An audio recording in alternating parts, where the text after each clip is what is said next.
Alright guys, in this video I'm going to show you how to do something like this. Let me just run the app. You are going to encounter some design like this, and you want to achieve the functionality like click and hold, and then you change opacity, or maybe change some shadow, maybe change some color to indicate that you click and hold it, and you let it go, it will just change it back. Okay. Release to invert change. So use the jargon, of course.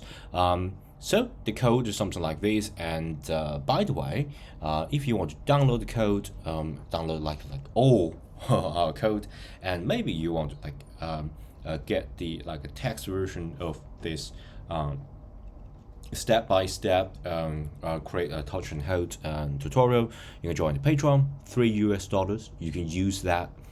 Just $3. You can use that all your lifetime, and you can even use that commercially. Okay, and you can also unlock all this step-by-step blog that I wrote.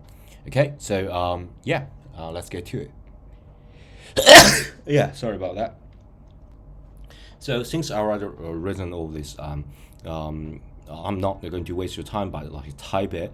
So I'm going to quickly explain the code. And if you want to just save you the hassle, please join Patreon. Okay, if you don't want to type it, but I will quickly go through it. If you don't want to join, you want to go through it step by step, is completely okay. So basically we need to set up a view structure. Okay, so you just struct and state.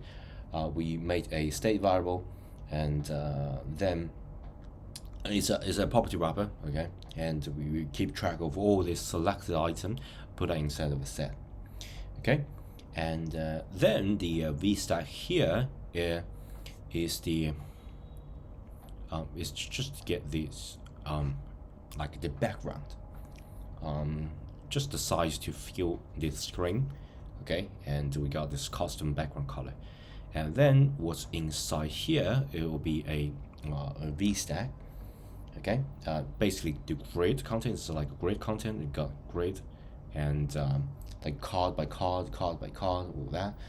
Okay, and right now it's a 3x2 grid. I think it's a very good design, because if you look at, let's say, Reddit or Instagram or maybe TikTok, you want quickly browse the content, you got some layout, great layout like this. And for each of the grid, it's just a rounded rectangle, fill, opacity, all that. And of course you can even add a little bit padding. Okay, right now I got trailing gesture. You click and drag, on change, on end. Okay, so if it change, you're going to select that.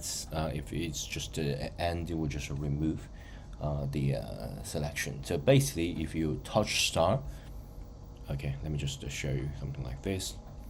So if you touch start, it will click and drag, it will click and hold, it will just show the on change, and end will be on end, and so you would updating the selected item.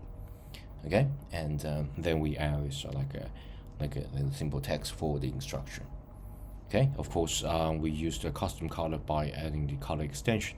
Of course you can use a website such as say color hunt, so you can quickly choose the color that you want, or you can just simply fill this by connecting a database. Okay, so yeah, thanks. Please join Patreon. Bye.